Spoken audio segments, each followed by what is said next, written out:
नमस्कार, मैं हूं अभिषेक और आप देख रहे हैं इन्फो इंडिया न्यूज। और आज हम बात करेंगे एक ऐसी दुनिया के बारे में जिसको कुछ लोग तो उस पर विश्वास करते हैं और कुछ लोग उसको मानते नहीं हैं। जी हाँ, आपने काला जादू तो सुना होगा, तंत्र मंत्र के बारे में भी सुना होगा, भूत प्रेत या कुछ अदृश्य शक्तियां। क्या ये हकीकत है या ये सिर्फ कहानियां हैं? आज इसी विषय पे जानकारी के लिए आज हमारे स्टूडियो में मध्य प्रदेश नहीं, भारत के जाने माने तांत्रिक आचार्य डॉक्टर अशोक कुमार गुप्ता जी हमारे स्टूडियो में मौजूद है। तो सबसे पहले मैं गुरुजी आपका स्वागत करूंगा। जय माता दी। आप सभी सुनने वालों को हमारी तरफ से आशीर्वाद। यह विषय जो आपने लिया है बड़ा अच्छा विषय है। इसके ऊपर बहुत से मनुष्य डरते हैं। जहाँ पर तंत्र मंत्र शब्द आ जाता है मनुष्य डरने लगता है, और उसका डर का कारण होता है अदृश्य शक्तियाँ। बहुत अच्छा टॉपिक है। आज के ज़माने में तंत्र मंत्र के माध्यम से बहुत से मनुष्य पीड़ित भी हैं, करते भी हैं, कराते भी हैं, और एक दूसरे को नुकसान भी पहुंचा रहे हैं। जबकि तंत्र मंत्र का उद्देश्य लाभ पहुंचाना है। हर मनुष्य इससे लाभ ले सकता है, और हर मनुष्य चाहे, यदि उसकी बुद्धि खराब हो तो नकारात्मक ऊर्जा के माध्यम से वो मनुष्य को तबाह भी कर सकता है। तो अभिषेक जी, आपने बहुत अच्छा टॉपिक लिया। इसी विषय पे आपके जो भी प्रश्न हैं वो आप हमसे कर सकते हैं। मैं बता दूं, मेरा 30 साल का अनुभव है। 30 साल से मैं इस तंत्र मंत्र की दुनिया में हूं, और 30 साल से भूत प्रेत पिशाच चुड़ैल डाकन जिंद जिन्नात अब्बीस खब्बीस योगिनी यक्षिणियां, इनसे बहुत रूबरू होते रहता हूं। मतलब इनसे बातचीत करना, इनको पकड़ना, इनको शरीर से हटाना, मकान से हटाना, बिल्डिंग से हटाना, फैक्ट्री से हटाना, इत्यादि सब कार्य पिछले 30 वर्षों से लगातार करते आ रहा हूं। तो वास्तव में ये सब चीजें होती है। अब आप पूछिए सर। गुरुजी, सबसे पहला प्रश्न मेरा यही रहेगा कि काला जादू क्या होता है और क्या ये सही में होता है?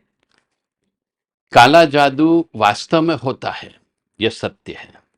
और काला जादू के माध्यम से मनुष्य को ऊंचा भी उठाया जा सकता है और गिराया भी जा सकता है, बशर्ते कि उस काला जादू का सदुपयोग किया जाए या दुरुपयोग किया जाए।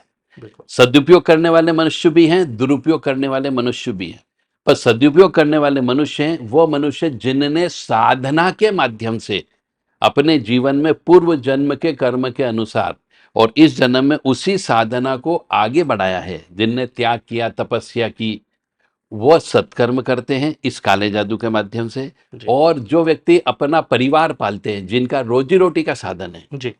वो लोग इस काले जादू के माध्यम से व्यवसाय करते हैं और हम्म। नुकसान पहुंचा करके पैसे कमाते हैं। बिल्कुल। काला जादू होता है। जी। काला जादू के माध्यम से, अब स्टार्टिंग यदि अपन करें, जी। तो काला जादू के माध्यम से किसी गर्भवती स्त्री का गर्भ गिराया जा सकता है। जी। अच्छा। काला जादू के माध्यम से किसी गर्भवती स्त्री का बच्चा जी। प्रारंभ से ही, मतलब 2-3 माह का होता है तभी बच्चा गिराया जा सकता है।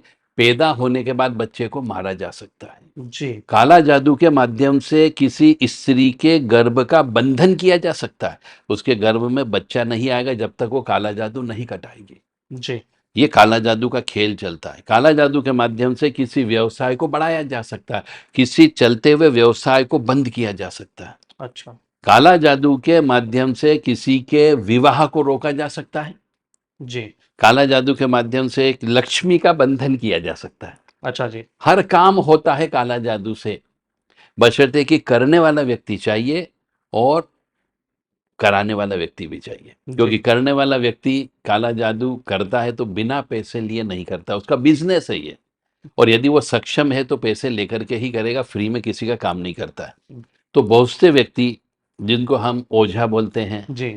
नाम सुना होगा ओझे का आपने, को ओझा लोग होते हैं, जो तांत्रिक लोग होते हैं, जो झाड़ फूक करने का काम करते हैं, उन्हें ओझा बोलते हैं। जी।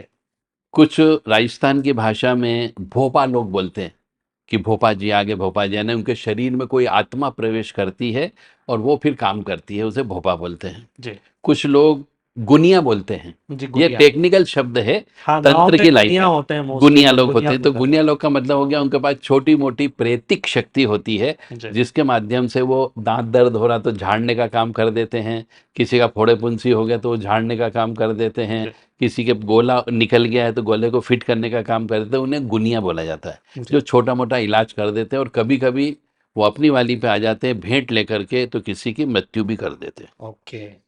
परंतु ये सब जो है प्रेतिक शक्तियां होती, प्रेत। जी, और बोलिए था। प्रेत की बात तो आपने करी, तो मेरा नेक्स्ट सवाल गुरुजी यही है, क्या भूत प्रेत भी सही में होते हैं? हाँ, भूत प्रेत वास्तव में भूत प्रेत होते हैं। अब भूत किसको कहते हैं, प्रेत किसको कहते हैं, चुड़ैल किसको कहते हैं, डाकन किसको कहते हैं, इन सबकी अलग अलग परिभाषा है। हर किसी को प्रेत नहीं बोला जा सकता है, जी हर किसी को भूत नहीं बोला जा सकता है, हर कोई चुड़ैल नहीं बनती है, हर कोई डाकन नहीं बनती है। इन सबकी मरने की गति पे डिपेंड करता है जी। कि वो व्यक्ति कैसे मरा था।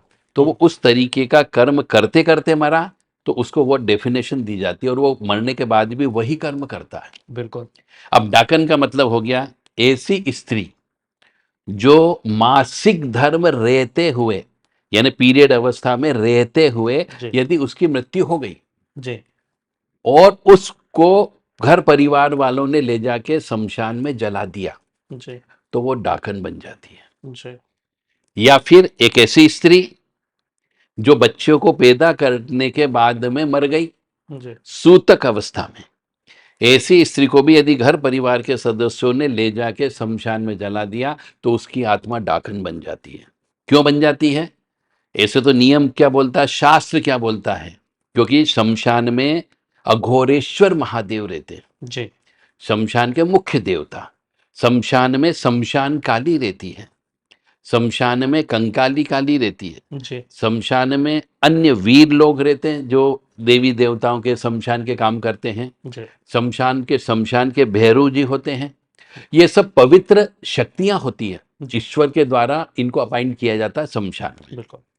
परंतु जब ऐसी अशुद्ध स्त्री जो पीरियड से रही हो जी या सूतक अवस्था में रही हो और उस स्त्री को ले जाके वहां जला दिया जाता है, तो वो सब देवी देवता शमशान के नाराज हो जाते हैं। जी तो शास्त्र क्या बोलता है कि ऐसी स्त्री जो पीरियड अवस्था में थी, सूतक अवस्था में थी, उसको मरने पर गाड़ा जाता है जमीन में, चाहे वो किसी भी जाति समाज की हो, अच्छा जी जी किसी भी उम्र की हो, जी जलाना नहीं चाहिए। परंतु आज के मनुष्यों को यह ज्ञान नहीं होने की वजह से वो शमशान में ले जाके उसे जला देते हैं, बिल्कुल। और उसकी आत्मा डाकन बन जाती है। अच्छा। फिर वो मनुष्यों को खाने का काम करती। क्यों खाने का काम करती है वो आत्मा? क्योंकि वो देवी देवता उसको सजा देते हैं कि तेरे परिवार वालों ने तेरे शरीर को यहाँ लाके जला दिया, जी जो नहीं जलाना चाहिए था, अब इसका कर्म कृत्य का तू भोग। तो वो आत्मा को कष्ट मिलता है। बिल्कुल। तो वो आत्मा को कष्ट मिलता है, तो जब वो आत्मा तड़पती है तो वो दूसरे लोगों को भी तड़पाने का काम करती है। अच्छा जी तो वो डाकन बन जाती है, यानी वो जिसको लग जाती है उसकी मृत्यु निश्चित होती है। बहुत कम व्यक्ति उसको निकाल पाते हैं। जी ये है। तो प्रेत ऐसे बनते हैं, चुड़ैल ऐसे बनती है, भूत बनती है, सबका अलग अलग क्राइटेरिया है। जी ये बहुत लंबा विषय है। बिल्कुल सही बात है। हाँ, तो भूत प्रेत सही में होते हैं, आपने भूत सुना? प्रेत वास्तव में होते हैं, और ऐसी जगह ही आपको मिलेंगे जहां पर पहले अकाल मृत्यु हुई हो। जी अकाल मृत्यु का मतलब हो गया आपका, किसी ने फांसी लगा के आत्महत्या की हो, जी किसी ने जहर पी करके मृत्यु हुई हो, किसी ने आग लगा करके अपनी लीला समाप्त कर ली हो, या फिर किसी की हत्या कर दी गई हो। जी ये अकाल मौत। कोई एक्सीडेंट से डेथ हो गया हो, कोई अचानक पानी में गिर गया जिससे उसकी मृत्यु हो गई हो, जी किसी अचानक सांप ने काट लिया हो तो अचानक मृत्यु हो गई उसकी, या फिर कोई ऐसा हिंसक जानवर आ गया, उसने पकड़ लिया, जी शेर वगैरह, और वो जी खा गया, तो अकाल मृत्यु हो गई। तो ऐसी आत्माएं जो अकाल मृत्यु को प्राप्त होती है, वो प्रेत बनती है। जी और वही प्रेत आत्मा मनुष्यों को कभी कभी दिख भी जाती है, जी और उन्हीं को दिखती है जो विशेष किस्म की आत्मा होती है। बिल्कुल। हाँ, हर एक व्यक्ति को नहीं दिखती, हर व्यक्ति को ये आत्मा परेशान भी नहीं करती। जी इसका भी एक बहुत बड़ा विजन है एक तरीके से। जी अब इसको यदि हम गहराई में बात करें कि साहब किसको प्रेत दिख सकते हैं, हाँ आपका ये प्रश्न भी हो सकता है अगला। जी तो प्रेत उन्हीं को दिखते हैं जिनका पूर्व जन्म के कर्म के अनुसार चंद्र ग्रहण में जन्म हुआ हो, जी जिसका सूर्य ग्रहण में जन्म हुआ हो, या फिर जिसका पिछले जन्म के कर्म के अनुसार वो व्यक्ति किसी की हत्या करके आया था। जी तो शनि राहु की युक्ति उसकी जन्म पत्रिका में होती, पिशाच योग की।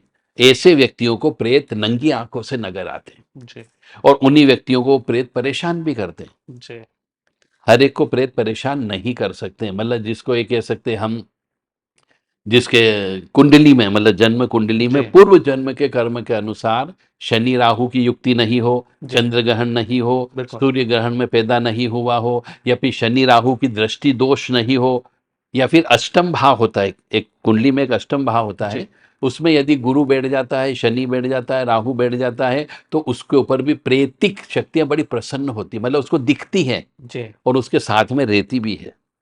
ये प्रेतों का खेल चलता है। जी तो प्रेत वास्तव में होते हैं, ये जी सत्य है। बिल्कुल सही बात। हाँ गुरुजी एक प्रश्न जरूर ये पूछना चाहूंगा कि आप पढ़े लिखे सीए हैं, हाँ। आप तांत्रिक कैसे बन गए? देखिए, तांत्रिक जो होता है, कुछ तो बनाए जाते हैं, कुछ बने जाते हैं। पूर्व जन्म के कर्म का लेख होता है। जी कुछ तांत्रिक स्वयं सिद्ध होते हैं, जन्मजात गुण होते हैं उनमें तांत्रिक बनने के, क्योंकि वो पूर्व जन्म में साधक होता है।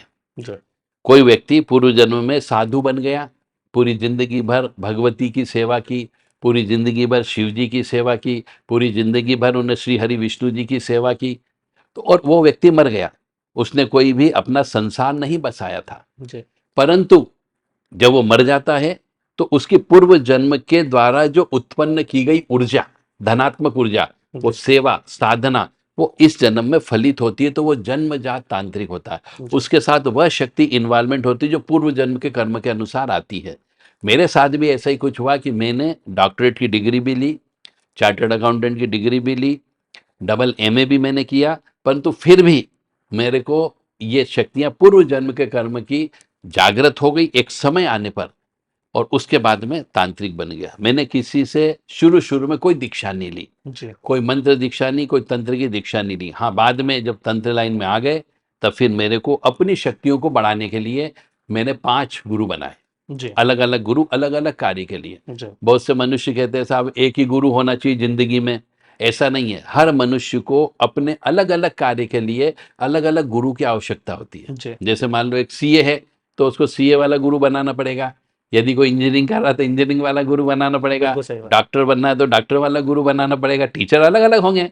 ऐसे ही इस तंत्र लाइन में भी औघड़ लाइन अलग होती है, जी अघोरी लाइन अलग होती है, हम्म, तामसिक लाइन अलग होती है, कोलाचार्य अलग होती है और सात्विक अलग होती है। जी ये अलग अलग 5 दस्ते हैं। जी शक्ति एक ही है, जहां ऊपर तक पहुंचना है, एक ही शक्ति को प्राप्त करना है, परंतु रास्ते अलग अलग होते हैं, जाता एक ही रास्ते पर है। जी तो हमने ये 5 की दीक्षा ली हुई है, जी 5 के गुरु बनाए हुए हैं, और 5 प्रकार से हम काम करते हैं।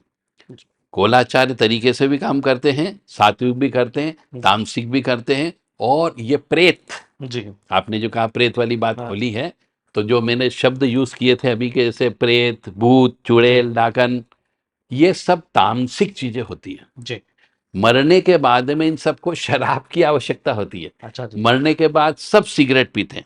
जी मरने के बाद ये सब प्रेतिक आत्मा को गांजे की आवश्यकता होती है। जी मरने के बाद इन सब चीजों को बलि की आवश्यकता भी होती है। बिल्कुल यदि ये ज्यादा भूखी होती है तो इन्हें बलि चाहिए होती है। ये कहती है बलि दो हमें, चाहे मुर्गे की बलि दो, चाहे बकरे की बलि दो, पर बलि चाहिए। तो बलि से ये बलिष्ठ होती है, ताकतवर बनती है। जी और जितनी ज्यादा ताकतवर बनेगी, यदि वो सात्विक प्रकृति की है, मतलब अच्छी उसके गुण हैं, जी तो वो भलाई का काम करती है। और यदि वो बुरी शक्ति है और उसको बलि देते गए और ताकत बना दिया, तो वो राक्षसी प्रवृत्ति वाली बन जाती है। बिल्कुल फिर वो हर किसी को मारने का काम करती है, अच्छा जान तक ले लेती है। यानी प्रकृति के द्वारा जो सृष्टि चलाई जा रही है, जी इस सृष्टि में भी ये शक्तियां उंगली कर सकती है, बिल्कुल इंटरफेयर कर सकती है, और उस इंटरफेयर करके जिसकी मृत्यु नहीं होना, उसको मृत्यु के उसमें समा भी सकती है। अच्छा इतना परिवर्तन कर सकता है। आपके भाग्य में धन नहीं है, जी पर यदि आपने कोई शक्ति जागृत कर ली और वो तो उसको भोग देते रहे, तो जी आपको धनवान बना सकती है, ओके बशर्ते कि आप उसको भोग देते रहे। देखो, कुछ ना कुछ दे हर रहा मनुष्य है, हर आत्मा जी, चाहे वो कीट हो, पतंग हो, जीव हो, जंतु हो, पशु हो, पक्षी हो या मनुष्य हो, जी, हर एक में आत्मा का वास है। और इन आत्माओं को जल की आवश्यकता होती है, आत्मा को भोजन की आवश्यकता होती है, क्योंकि ये पृथ्वी लोक को हम मृत्यु लोक बोलते हैं। जी, और मृत्यु लोक में जितनी भी आत्माएं, सबको भोजन की आवश्यकता होती है। इसीलिए तो इन प्रेत आत्माओं को भोजन देने के लिए 16 श्राद्ध बनाए गए। जी, इन 16 श्राद्ध में यदि आपके कुल की कोई प्रेत आत्मा है, जो आपके कुल की है, मतलब अपने परिवार की है, मर गई, जी, अकाल मृत्यु प्राप्त हो गई, तो उनके निमित्त हम तर्पण करते हैं। ये बिल्कुल, तर्पण क्यों करते हैं? ये उन प्रेतिक आत्माओं को तृप्त करते हैं जल दे करके कि भैया आप प्यासे हो, पानी पी लो। हम जी, पिंडदान करते हैं इन 16 श्राद्ध में। पिंडदान भी इसलिए किया जाता है कि भैया आप भूखे हो तो ये पिंड लेकर के आप तृप्त हो जा। इसलिए ये श्राद्ध पक्ष भी बनाया गया। जी, ये केवल प्रेतों को तृप्त करने के लिए बनाया गया है। तो प्रेत वास्तव में होते हैं, चुड़ैलें भी होती है, डाकन भी होती है, जी, जिन जिन्नात भी होते हैं। और ये जितनी डिग्रियां हैं, ये सब इनकी शक्ति पे डिपेंड करती है कि इनको क्या नाम दिया जाए। जी, इनको भी, इनके भी एक अदृश्य सत्ता होती है, उस सत्ता के अंतर्गत ये काम करते हैं। जी। गुरुजी, एक वशीकरण भी होता है, हाँ, तो मैं ये पूछना चाहूंगा कि कोई भी तांत्रिक किसी को भी वश में कर सकता है? वशीकरण जो है वास्तव में होता भी है, परंतु करने वाले व्यक्ति कम मिलते हैं। जी, नॉर्मली वशीकरण जो है एक तरीके का सम्मोहन है। जी, उसको लिए तांत्रिक शब्द में सम्मोहन यूज करते हैं। तंत्र में 6 प्रकार की क्रिया होती है जिसको षटकर्म बोला जाता है। जी, मारण, मोहन, उच्चाटन, वशीकरण, सम्मोहन और एक और चीज होती है। ऐसे 6 क्रिया होती है। जी, इसमें एक ये वशीकरण भी उसमें शामिल है। जी, तो तंत्र विद्या के माध्यम से षट कर्म करके आप वशीकरण कर सकते हो। स्त्री का, पुरुष का भी, बच्चे का भी, गाय का भी, बैल, हर आत्मा का वशीकरण कर सकते हो। जी, बशर्ते कि आपके पास वो पावर होना चाहिए, आप वो दीक्षित होना चाहिए। जो वशीकरण की शिक्षा होती है वो आपके पास होना चाहिए, तो ही आप वशीकरण कर पाओगे, अन्यथा नहीं कर पाओगे। परंतु आज के जमाने में तो डुप्लीकेट जी, काले कपड़े पहन लेंगे, बड़ी बड़ी माला डाल लेंगे, बड़े बड़े यहाँ पे तिलक लगा लेंगे, बड़े बड़े बाल बना लेंगे, जी, और डुप्लीकेट तांत्रिक बहुत हो गए। जी, डुप्लीकेट तांत्रिक लोग सिर्फ लूटने का काम करते, काम नहीं करता उनसे, जी, सिर्फ दिखावटी चीज होती है। मतलब कभी उस तांत्रिक को आप ऐसे ही जनरल रूप में बाजार में देख लोगे जी, तो वो पैंट टी शर्ट में मिलता है, अच्छा, कोई उसके गले में माला नहीं होती है। जी, और जब वो तंत्र क्रिया के लिए किसी से मिलता है तो तो एक बड़ी बड़ी गेटअप माला बना डाल लेता लेगा, है। काले कपड़े पहन लेगा, भभूत लगा लेगा, माथे पे टीका लगा लेगा। जी, और वो तो एक तरीके से, ये एक तरीके से शोबाजी होती है। बिल्कुल सही बात। तंत्र में किसी प्रकार के कपड़े का कोई महत्व नहीं कि काले कपड़े ही पहना जाए, जी, लाल कपड़े ही पहना जाए, सफेद कपड़े ही पहना जाए। कपड़ों से तंत्र का कोई रिलेशनशिप नहीं, जी, माला से तंत्र का कोई रिलेशनशिप नहीं, जी, माला से भी कोई रिलेशनशिप नहीं है, आसन का भी कोई रिलेशनशिप नहीं, क्योंकि तंत्र शमशान से प्रारंभ होता है और शमशान में ही तंत्र खत्म होता है। जी, तो शमशान में कोई आसन नहीं होता है। बिल्कुल, जैसे आप डेड बॉडी जलाने जाते हैं या शमशान में बहुत से लोग जब तब करते हैं तो जमीन पर ही बैठते हैं। जी, तो एक कुछ लोग, जो आचार्य लोग कह लीजिए, कुछ पंडित जी लोग कह लीजिए, कुछ शास्त्री लोग कह लीजिए, ये कहते हैं कि साहब माला जब करोगे तो आपको आसन होना जरूरी नहीं, तो भूमि माता आपके जब तब के प्रभाव को, जो शक्ति जागृत की है, वो भूमि माता सोख लेती है। जी, ऐसा बिल्कुल भी नहीं होता। ये भी गलत तथ्य है जी, कि माला से ही करना चाहिए, ये भी जरूरी नहीं है। हम ईश्वर को याद कर रहे हैं तो हमें इस आत्मा से याद करना है, जी, माला की जरूरत नहीं है। हम्म, हम ईश्वर को आत्मा से याद करो, तो काउंटिंग की आवश्यकता नहीं कि मैंने तेरे 10 लाख जप कर दिए, 5 लाख जप कर दिए तो भगवान आप आ जाओ, खड़े हो जाओ। अच्छा जी। ऐसा बिल्कुल भी नहीं होता है। ये आजकल तो दिल से दिल की बात मतलब है। गुरु जी, एक चीज मैं पूछ, आजकल नाम जब बहुत चला है, तो मतलब हाँ, ये करना भी चाहिए कि नहीं करना चाहिए? कौन सा जप? नाम जब, मतलब जपना नहीं, बोलते हैं जिसको, कि नाम जपो। बिल्कुल नहीं। देखिए क्या है, आपका जन्म जो हुआ है, ये जन्म क्यों हुआ पहले आप ये पता लगाएं। जी, हर मनुष्य का जन्म किसी न किसी उद्देश्य को लेकर के हुआ, परंतु मनुष्यों को मालूम ही नहीं कि मेरा जन्म क्यों हुआ। वो सिर्फ जिंदगी में भटकता रहता है, कभी ये काम कर रहा है, कभी वो काम कर रहा है, कभी ये काम कर रहा है। तो वो जिंदगी भर उसकी ऐसे ही गुजर जाती है, उसको वास्तविक उद्देश्य ही मालूम नहीं होता है कि मेरा जन्म क्यों हुआ। जी, तो नाम जप भी पूर्व जन्म के कर्म के अनुसार आपने किसकी सेवा की, जी, क्या आपने कुल देवी देवता की सेवा की, क्या आपने पितरों की सेवा की, क्या आपके यहाँ पे पहले देवी माँ का स्थान था, या हनुमान जी का स्थान था, या भोलेनाथ का स्थान था। क्योंकि पूर्व जन्म में तो हर गांव में जी, हम सब ग्रामवासी ही हैं, शहर तो अभी डेवलप हुए हैं। बिल्कुल सही तो बात। पूर्व जन्म के कर्म का हम हमारे दादा पर दादा कोई ना कोई मंदिर बनाते थे जी, और उस मंदिर में ही कहते हैं भैया ये अपने कुल देवी देवता, इनकी पूजा करो, सभी व्यक्ति सुखी रहोगे। बिल्कुल सही बात। वो इसीलिए किया जाता था कि हमें मालूम है कि हमें किसकी पूजा करना है जो हमें फलित होगी। तो ये आपकी जन्म पत्रिका से पता लगाया जा सकता है कि आपको किसकी सेवा करना है, किसकी पूजा करना है, वही आपकी जिंदगी में फलित होगी। नाम जप करने से कुछ नहीं होता है, जी, उसके लिए कुछ क्रिया भी करना पड़ती है, क्योंकि ईश्वरी तत्व को जब हम याद करते हैं तो उनको भोग दे करके प्रसन्न किया जाता है, प्रसाद दे करके प्रसन्न किया जाता है, उनको सजा करके प्रसन्न किया जाता है, उनको हवन के माध्यम से प्रसन्न किया जाता है, या फिर उनकी गतिविधि जैसी होती वैसा हम बन जाएं तो भी वो प्रसन्न हो जाते हैं। भगवान को हम अपने जैसा नहीं बना सकते, हमें उन जैसा बनना है। बिल्कुल तो सही। उनके जो सिद्धांत है, उनके जो रूल्स रेगुलेशन है, उनका आप पालन करिए। जैसे हनुमान जी को कोई सिद्ध करना चाहता है जी, तो उसे हनुमान जी की जो गतिविधि जो उन्होंने अपने जन्म में करी, जी, वैसी गतिविधि उस मनुष्य को करना पड़ेगी कि भैया वो ब्रह्मचारी रहे, सबसे पहले जी, मांस मदिरा से दूर रहे, झूठ नहीं बोले, लोभ लालच से दूर रहे, मोह माया से दूर रहे, ईर्ष्या तृष्णा से दूर रहे, तो हनुमान जी की सिद्धि उसके पास आएगी, अन्यथा नहीं आएगी। वो चाहे लाखों करोड़ों जप कर ले, कुछ नहीं हो सकता है। तो माला पहनने से भी कुछ नहीं होता है, माला जप करने से भी कुछ नहीं होता। भगवान को शुद्ध मन से, जी, सात्विक मन से, जी, बिना किसी को कष्ट दिए, जी, किसी की हाय बद्दुआ लिए यदि आप अपने जीवन को चलाओगे तो ईश्वरी शक्ति आपके साथ में है। ये सत्य है। गुरुजी, हम्म, जब कोई इस परेशानियों से घिर जाता है तो सबसे पहले मतलब मेरा ये पूछना पड़ चाहता हूँ कि कुछ परेशान है वो, तो उसको मंदिर जाना चाहिए या तांत्रिक के पास जाना चाहिए? तो हाँ, मंदिर, बड़ा, हाँ, भगवान बड़ा या मैं समझ, तांत्रिक बड़ा? बहुत बड़ा, आपने बहुत अच्छा प्रश्न किया है। इस प्रश्न का सिंपल सा उत्तर है कि मनुष्य को यदि किसी भी कष्ट, दुख, परेशानी में आ जाता है तो बिल्कुल कट टू कट बात कर रहा हूं मैं, बिल्कुल जी, सर्वप्रथम अपने जन्म का जन्म तारीख, जन्म समय, जन्म स्थान को वो निकलवाए।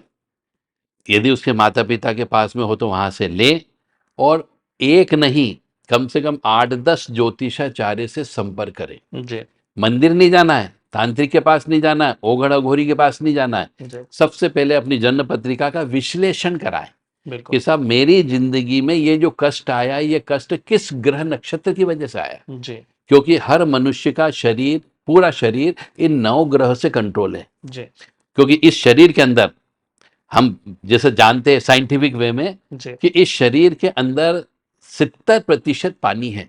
मनुष्य बोलता है, डॉक्टर भी बिल्कुल, बोलता है। बिल्कुल, क्योंकि बिल्कुल, हम जैसे बीमार पड़ जाते हैं तो सबसे पहले हम डॉक्टर के पास जाते हैं तो कहता है अरे इस बिस्तर पे लेटा दो, इसको ड्रिप लगाओ। बिल्कुल सही तो वो बात। ड्रिप क्यों लगाता है? क्योंकि उसके अंदर पानी की कमी हो गई, जी, इसलिए वो बीमार पड़ गया। जी, तो 70% पानी का उसका बैलेंस हो जाता है तो व्यक्ति ठीक होने लगता है। जी, इसी प्रकार से इस पूरे संसार में, इस पृथ्वी पर, ऐसे बोलते हैं 69% पानी है। बिल्कुल, बिल्कुल, तो वो जो पानी 69% जो पृथ्वी पर है, सेम टू सेम इस शरीर में भी जी, 70% पानी है, और ये भी नवग्रह से कंट्रोल है। जी, तो आपको सबसे पहले अपने शरीर के अंदर की जो नवग्रह की शक्ति है, ताकत है, उसको बैलेंस करना होगा, तो आप बीमार नहीं पड़ोगे। जी, तो बैलेंस करने के लिए आपको देखना पड़ेगा कि भैया पहले मेरा मंगल ग्रह खराब है, कि सूर्य ग्रह खराब है, कि शनि ग्रह खराब है, कि राहु ग्रह खराब है। जी, वो पता लगाओ कि कौन सा ग्रह खराब है जो हमें कष्ट दे रहा है। जी, हर ग्रह मनुष्य को कष्ट नहीं देता, क्योंकि कोई जरूरी नहीं। हाँ, एक बात जरूर है कि कोई मनुष्य यदि भयंकर पूर्व जन्म में पापी रहा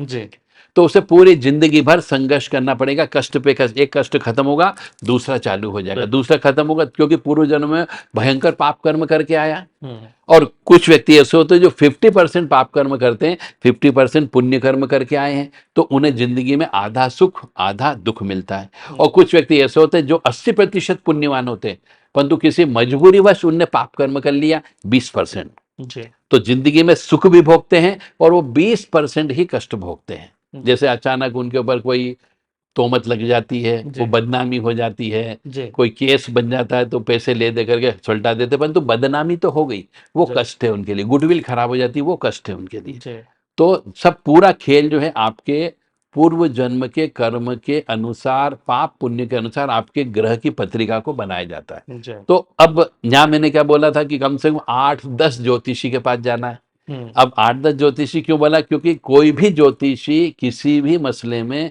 पूर्ण नहीं होता है। अच्छा जी, ये ज्योतिष विज्ञान जो है, ये अथाह समुद्र है। जी, व्यक्ति इसमें जितने गोते लगाएगा उतने हीरे जवाहरात प्राप्त होते हैं। बिल्कुल सही तो बात। आप अनुभवी व्यक्तियों के पास जाओ। ये नए नए ज्योतिषी के बोर्ड लग जाते हैं गली गुचों में, आप उनके पास चले जाते हो, 500 रुपए दे देते हो और वो आपको कुछ नहीं बोलता है, कोई जवाब ही नहीं देता है सही तरीके से, बिल्कुल। क्योंकि अनुभव नहीं है। बिल्कुल सही तो बात। आप अनुभवी ज्योतिषी यानी जिसकी उम्र 60+ हो गई हो, जी, ऐसे ज्योतिषी के पास जाओ और 2-4 ज्योतिषी के पास जाके उनसे सिर्फ सबसे वही प्रश्न करो कि साहब वर्तमान में मेरे को कष्ट क्यों आ रहा है, जी, किन वजह से मेरे को कष्ट आ रहा है। जी, अब एक तो ये तो हो गया ज्योतिषी विज्ञान जिसकी वजह से कष्ट आते हैं, जी, उसका सॉल्यूशन भी ज्योतिषी सॉल्यूशन होता है।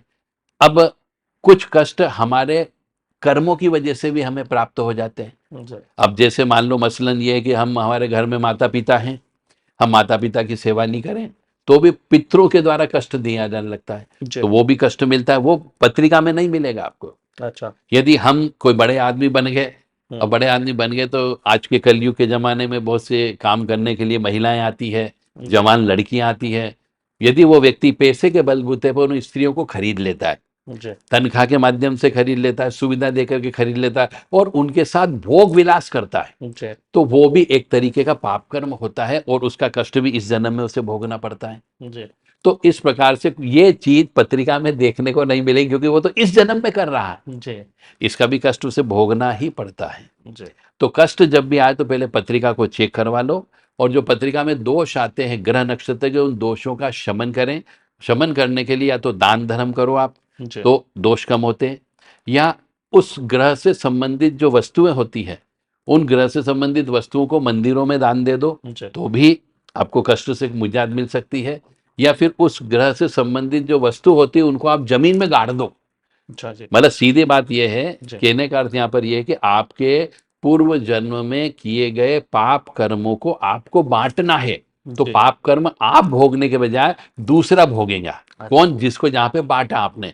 अब जो मंदिर के सामने, जी, मस्जिद के सामने, गुरुद्वारे के सामने बहुत से भिखारी लोग बैठे हुए थे, जी। तो मनुष्य को उन भिखारी लोगों को दान देना चाहिए। अच्छा।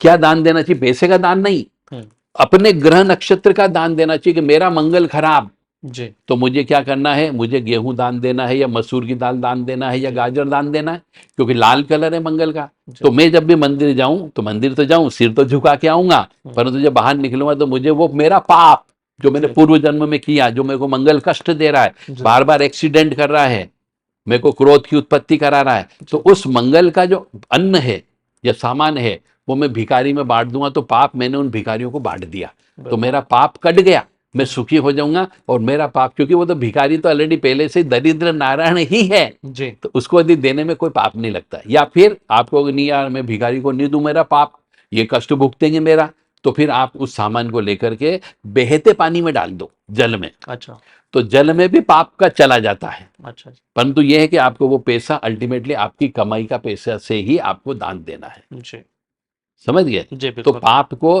3-4 प्रकार से आप बांट सकते हो, तो आप कष्ट से मुक्ति मिल सकती है। जमीन में दफना दो, मंदिर में दे दो, गरीबों में बांट दो, या फिर बहते पानी में डाल दो, जी, तो आप सुखी हो जाओगे। तो पहले, सबसे पहले तो आपको ग्रह नक्षत्र देखिए। जी, पूजा पाठ भी आप उल्टी किसी पंडित के पास चले गए, कम ज्ञान वाले के पास में, उसने जो पूजा कराना थी वो न करते हुए दूसरी पूजा कर दी, जी, तो भी आपका कष्ट समाप्त नहीं होगा, क्योंकि कष्ट तो कौन ग्रह दे रहा है? मंगल दे रहा है, मान लो। जी, अब मंगल ग्रह दे रहा है, तो मंगल के कौन है इष्ट देवता? हनुमान जी। जी, हनुमान जी की सेवा करो, हनुमान जी का हवन करो, हनुमान जी का व्रत उपवास करो, हनुमान जी के यहाँ दान करो। और आपसे उनने बोला कि भाई हनुमान जी की वजह श्री हरि विष्णु जी की पूजा कर लो आप, जी, तो फिर आपके वो कष्ट कम नहीं होंगे। अच्छा, हाँ। जी, और यदि कष्ट में आ जाओ तो जी, एक और ब्रह्मास्त्र बता देता हूं सभी व्यक्तियों के लिए, जी, बिल्कुल बताएं। कि रुद्र अभिषेक जितना हो सके करना चाहिए। जी, रुद्राभिषेक, जो रुद्र अष्टाध्याय ये किताब होती है, वो किताब का पाठ करवाना चाहिए किसी ब्राह्मण से, क्योंकि हम नहीं कर सकते, क्योंकि वो वेद है जी, और उसको उसी लय ताल में बोलना पड़ता है। तो आप जितना ज्यादा रुद्र अभिषेक कराओगे उतने आपके कष्ट धुल जाएंगे, ये मान के बह जाएंगे, जी, क्योंकि शिव जी के मस्तक के ऊपर चंद्रमा विराजमान है, और चंद्रमा के ऊपर जब आप पानी डालोगे तो शिव जी भी ठंडे होंगे और वो पानी की तरह आपका कष्ट बह जाएगा। इसलिए शिव जी की पूजा करना चाहिए, क्योंकि शिव जी की पूजा करने से 5 ग्रह आपके प्रसन्न होते एक साथ। जी, चंद्रमा प्रसन्न होता है, शुक्र प्रसन्न होता है, शनि प्रसन्न होता है, राहु प्रसन्न होता है, मंगल प्रसन्न होता है, क्योंकि ये सब शिव जी के शरीर के से ही निकले हुए हैं, शरीर के ही अंग हैं। शनि जो है शिव जी को गुरु मानता है, तो यदि गुरु की आप पूजा करोगे तो शनि कष्ट नहीं देता है। मंगल ग्रह भोलेनाथ के पसीने की बूंद को मंगल ग्रह बनाया गया है। जी। तो मंगल ग्रह के को प्रसन्न करना तो शिव जी की पूजा कर लो, क्योंकि उन्हीं का अंश है। शुक्र जो ग्रह है वो शिव जी के लिंग से निकला हुआ है, इसलिए उनको शुक्राचार्य बोला जाता है। अच्छा जी। जी। तो शिव जी की पूजा करने से शुक्र भी कष्ट नहीं देगा आपको। ओके। तो चंद्रमा तो है ही है। तो इस प्रकार से, और जब शिव जी की पूजा करोगे तो देवी जो कुल देवी होती है, काली माँ कह लीजिए, दुर्गा माँ कह लीजिए, जी। वो भी आपको कष्ट नहीं देगी। तो शिव जी की पूजा, अल्टीमेट पूजा हमारे यहाँ सनातन धर्म में कही गई है कि यदि कितने ही कष्ट आ जाए, जी। बस आप भोलेनाथ को मत पकड़ो, उनकी रुद्र अभिषेक की पूजा होती है वो करो। मतलब ऐसा नहीं कि आप बैठ गए जल डाल रहे हैं, ओम नमः शिवाय, ओम नमः शिवाय, ओम नमः शिवाय, तो उससे कुछ नहीं होना। अच्छा जी। वो रुद्र अभिषेक का मतलब है वो 13 अध्याय, रुद्र जी। अष्टाध्याय मतलब 8 अध्याय होते हैं उसमें। जी। उन 8 अध्याय में शिव जी के बारे में बहुत चमचागिरी की गई है। अब शुद्ध शब्द में बात करूं तो उनकी बढ़ाई की गई है। बिल्कुल। अब जब हम किसी भी मनुष्य की जब बढ़ाई करेंगे, अरे साहब आप तो ऐसे हो, आप तो ऐसे हो, आपने ये किया, आपने हो गया, तो बड़े प्रसन्न होते हैं। जी। बस यही चीज रुद्र अभिषेक में लिखी गई है वेद की भाषा में। जी। अब आप 99% पंडितों आचार्यों जो ये करते हैं रुद्र अभिषेक, जी। उनसे पूछो कि साहब रुद्र अभिषेक का अर्थ तो बता दो हमें। बिल्कुल। उनके पसीने आ जाएंगे रुद्र अभिषेक का अर्थ बताने में, क्योंकि उन्हें पढ़ाया ही नहीं गया। जी। उन्हें तो केवल रटा दिया गया है कि आपको वेद कैसे पढ़ना है भोलेनाथ के सामने। जी। बस वो वेद उन्हें याद रहता है, वो किताब देख के, या कुछ व्यक्ति तो कंठस्थ बोल देते हैं, तो 20-25 मिनट में वो रुद्र अभिषेक कर देते हैं। जी। मेरे पास ऐसे व्यक्ति भी हैं जो कंठस्थ है, जिनको वो आंख बंद करते और रुद्र अभिषेक बोलना चालू कर देते हैं। पर उनसे भी मैंने पूछा भैया इसका अर्थ तो बता दें, जी। तो वो नहीं बता पाए। तो एक बार मैं सभी मनुष्यों, हिंदू धर्म के सनातनियों से प्रार्थना करूंगा कि रुद्र अभिषेक की किताब लेकर के आए, ऐसी किताब लेके आए जिसमें रुद्र अभिषेक का अर्थ भी दिया हो, तो आपको पता चले कि वास्तव में रुद्र अभिषेक कराने से आपके जीवन में कितनी खुशियां आ सकती है। जी। लक्ष्मी जी भी प्रसन्न होती है। जी। और कई बार आपने देखा होगा बहुत से मनुष्य कहते हैं कि साहब बीमारी आ गई किसी को, तो पंडित जी के पास गए तो पंडित जी ने बोला साहब महामृत्युंजय करा लो आप तो। बिल्कुल।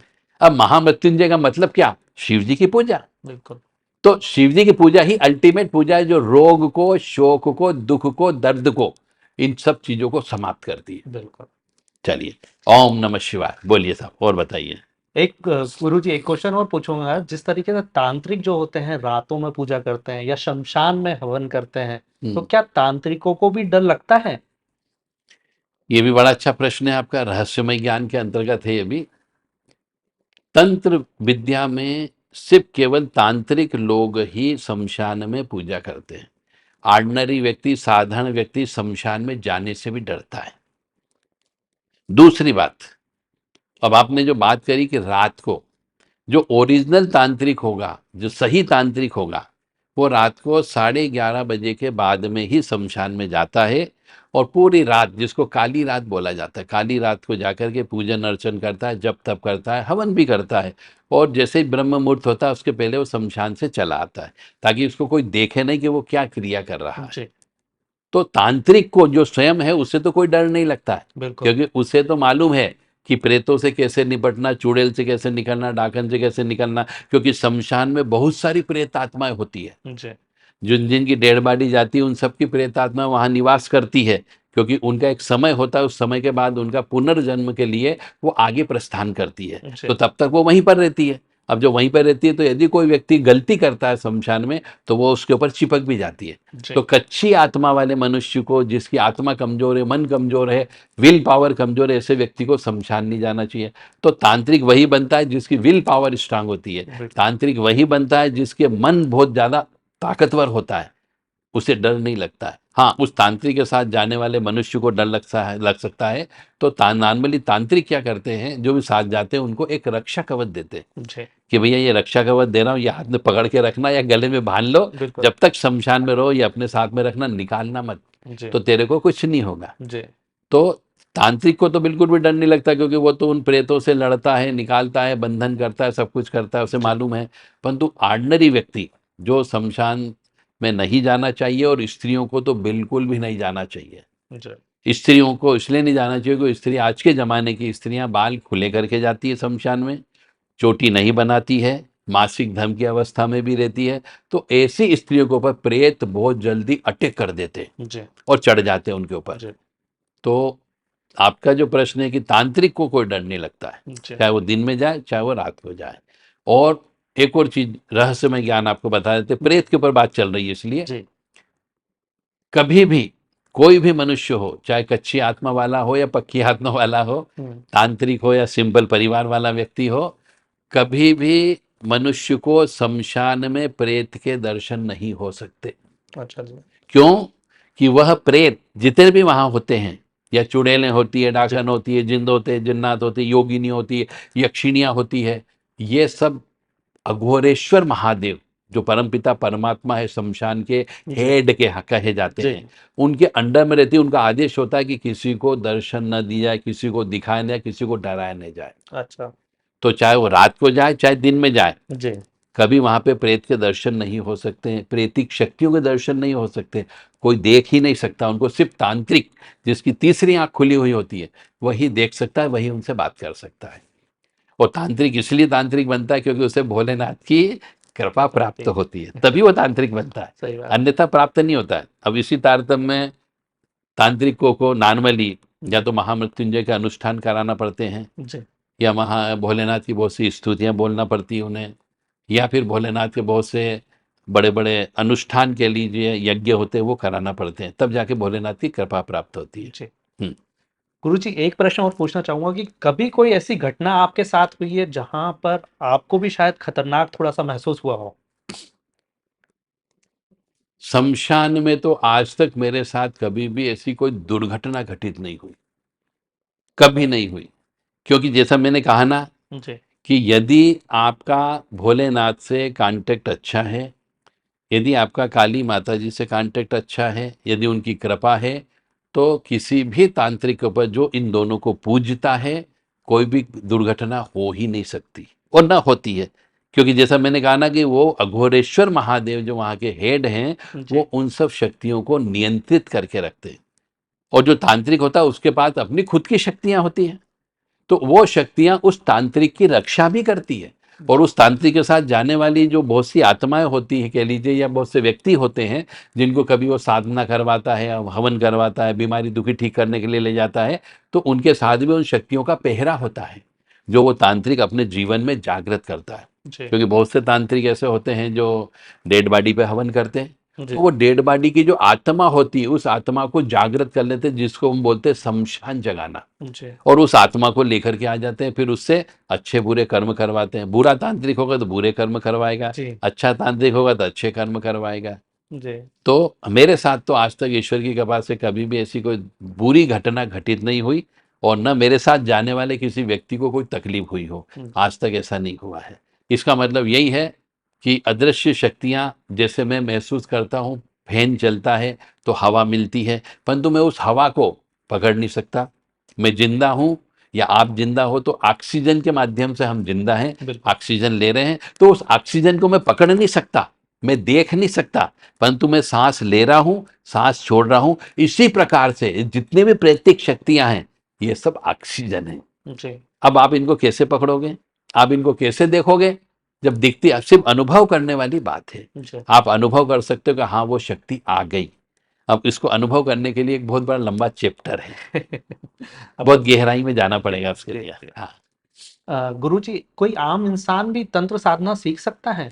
आम व्यक्ति तंत्र साधना सीख तो सकता है, परंतु यदि जब तक उसके पूर्व जन्म के कर्म उसको साथ न दे, वो तंत्र नहीं बन सकता। क्योंकि कभी कभी बहुत से मनुष्य ऐसे होते हैं जिनकी, जैसे मैंने कहा ना कि विल पावर कमजोर होती है। जी सूर्य ग्रहण में पैदा हुआ हो, चंद्र ग्रहण में पैदा हुआ हो, शनि राहु की युक्ति हो, तो वो व्यक्ति तांत्रिक नहीं बन सकता, क्योंकि वो, उसकी आत्मा बहुत डरी हुई आत्मा होती है। जी तो हर कोई व्यक्ति तांत्रिक नहीं बन सकता, और हर किसी व्यक्ति को सिद्धि प्राप्त नहीं हो सकती, हर कोई व्यक्ति उन प्रेतों से बात नहीं कर सकता। उसके लिए उसकी जन्म पत्रिका ही इस तरीके की बनाई जाती है, पूर्व जन्म के उसके पुण्य कर्म की वजह से। जी पुण्य कर्म होंगे तो वो बन सकता है।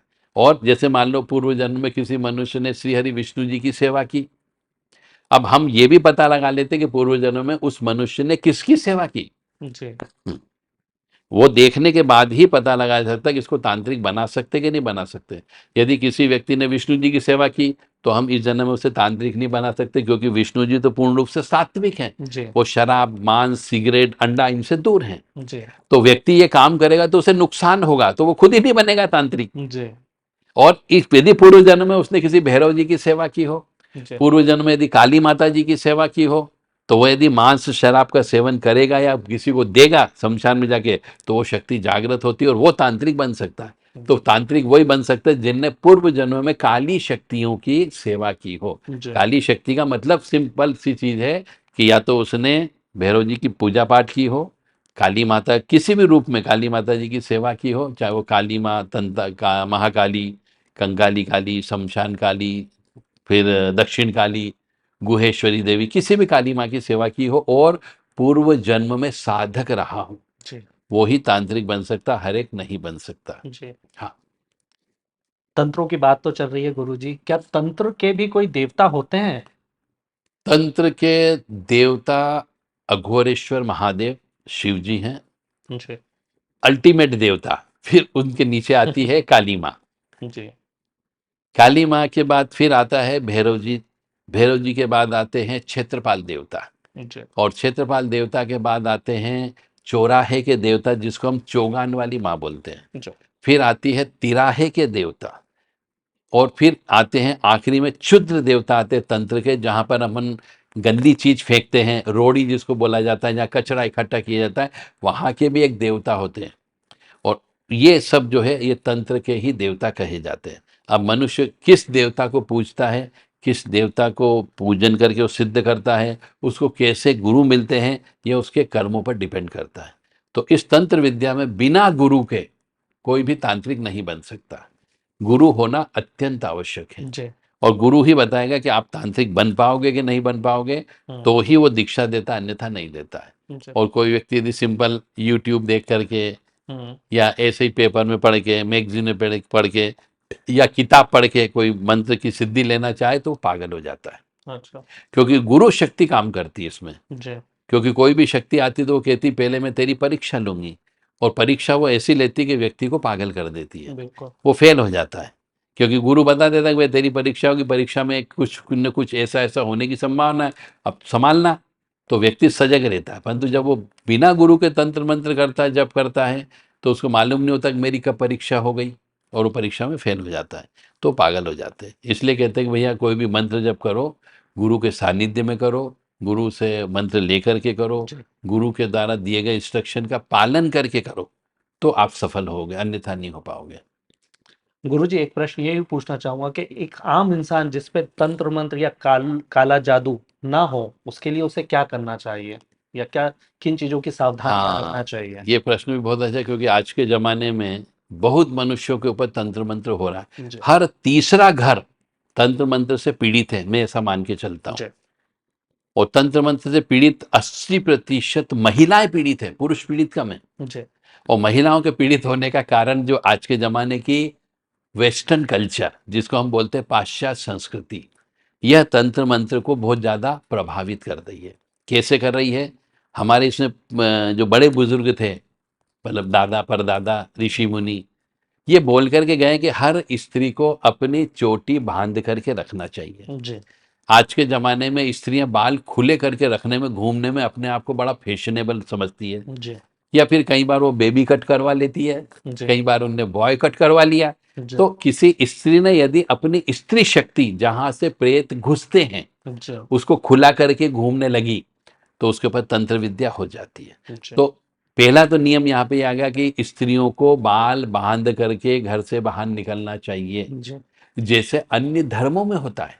अब अन्य धर्म का मतलब हो गया, मुस्लिम धर्म में आप देख लो, महिलाओं को कभी आप बाल खुले करके घूमते हुए नजर नहीं आएगी। जी सरदारों की स्त्रियां, माता बहनें, कभी भी आपको खुले बाल से बाहर घूमते हुए नजर नहीं आएगी। क्यों नहीं आएगी? क्रिश्चियनों की आप स्त्रियों को देख लीजिए, वो भी कभी भी खुले बाल से नहीं आती, वो भी सिर पे बांध करके रखती है। जी तो ये बाल के माध्यम से तंत्र विद्या होती है। तो यदि आपको तंत्र विद्या से बचना है तो सबसे पहले बाल को बांध करके रखना है आपको। जी पुराने जमाने में पुरुषों के लिए भी पगड़ी थी, साफा था, टोपी पहनते थे।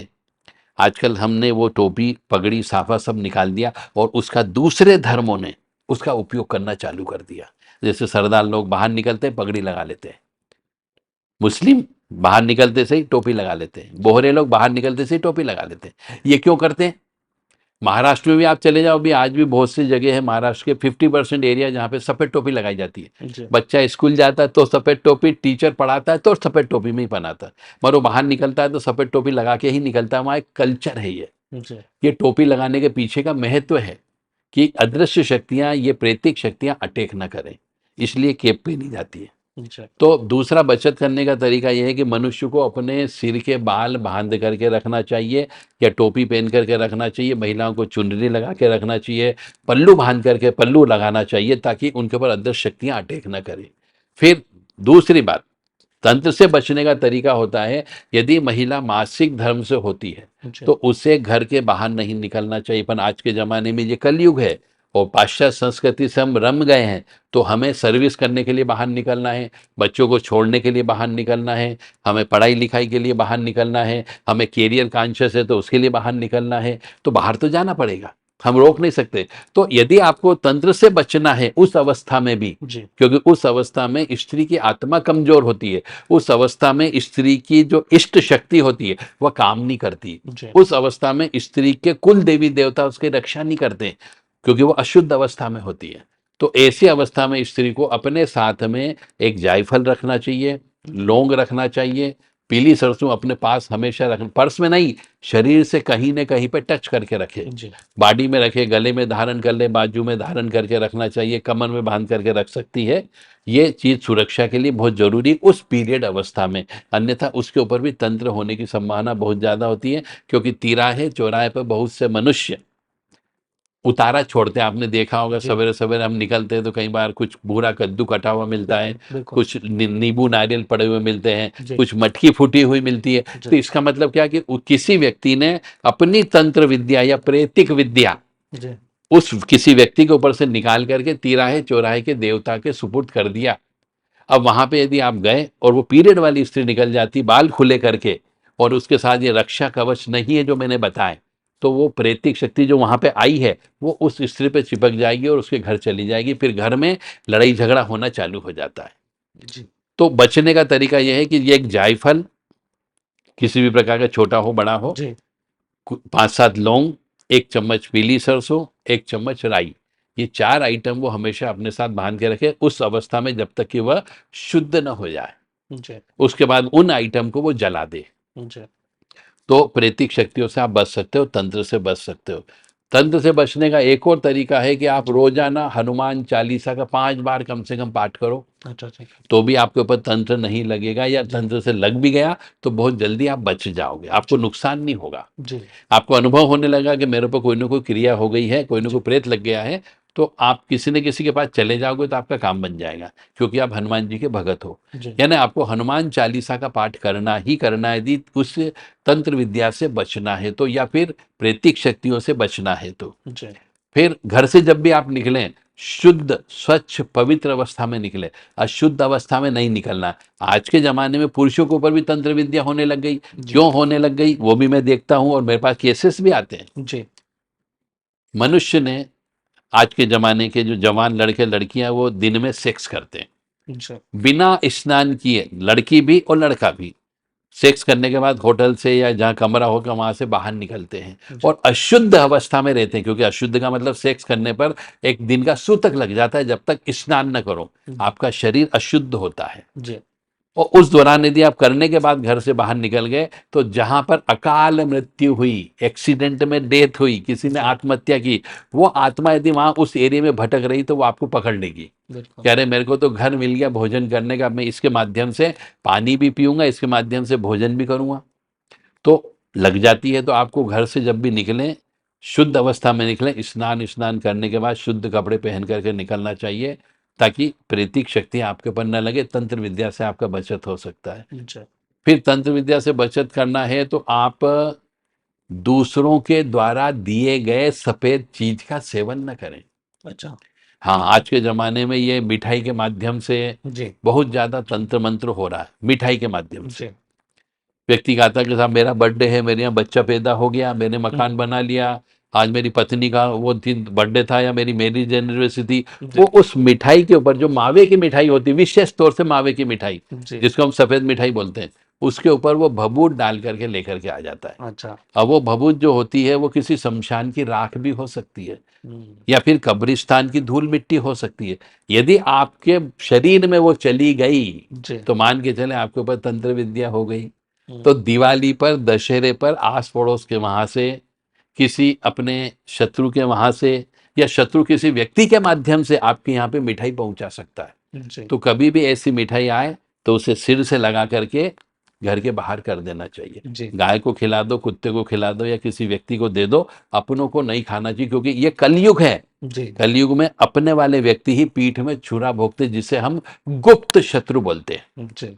तो उस गुप्त शत्रु भी तंत्र के माध्यम से ही मारता है, क्योंकि सामने से मारेगा तो शत्रुता हो जाएगी, बिल्कुल सही बात। और सामने से मारेगा तो उसका नुकसान होगा। तो वो क्या करता है, जैसे पार्टनर है, एक पार्टनर दूसरे पार्टनर को हराना है, तो वो क्या करेगा, तंत्र विद्या करता है। तो जी, आजकल पार्टनरशिप करना बड़ा खतरनाक हो गया है। जी, सही बात है। और आस पड़ोस वाले से यदि अपनी शत्रुता हो गई तो वो आए दिन आस पड़ोस वाला आपके घर के सामने कभी नींबू डाल देगा, कभी लौंग डाल देगा, कभी उड़द के दाने डाल देगा। हुँ, आप जैसे ही निकलोगे आपकी लक्ष्मी का बंधन हो जाएगा, हुँ, आपके यहाँ बीमारियां आना चालू हो जाती है। हुँ, तो जब भी आप घर खोलें अपना, जी, तो सबसे पहले एक बाल्टी पानी अपने घर के सामने के मेन गेट को धोना चाहिए। जी, तो सामने यदि कोई व्यक्ति रात को भभूत डाल के चला गया, जी, तांत्रिक भभूत, अभिमंत्रित भभूत, हुँ, कोई लौंग, कोई इलायची या कोई पीली सरसों या ऐसी चीज जो तंत्रात्मक थी, जो आपको नुकसान दे सकती है, तो पानी डाल करके धोने के बाद ही उस ये गेट से बाहर निकलना चाहिए। जी, यदि आपने पानी नहीं डाला और उलांग लिया या पैर रख दिया तो तंत्र विद्या आपको जकड़ लेती है। तो ये ऐसी बहुत सारी चीजें हैं, जो बताऊंगा तो बहुत से लोग इसका दुरुपयोग भी करेंगे। जी, सही तो बात। इसलिए मैं इसको बताना उचित नहीं समझता हूँ। अब आगे और भी खतरनाक खतरनाक आइटम है। जी, सही बात है। हाँ। तो धन्यवाद गुरुजी, आपने इतने अच्छे तरीके से काला जादू, तंत्र मंत्र या भूत प्रेत के बारे में हमारे दर्शकों को बताया और उससे बचने के उपाय भी बताए। इसीलिए आपको पढ़ा लिखा तांत्रिक बोला जाता है। तो दर्शकों, आपको अगर हमारा यह प्रोग्राम पसंद आया है तो हमारा चैनल अभी तक के अगर आपने लाइक नहीं करा, सब्सक्राइब नहीं करा, तो प्लीज लाइक करें, सब्सक्राइब करें और शेयर जरूर करें। धन्यवाद। जय माता दी।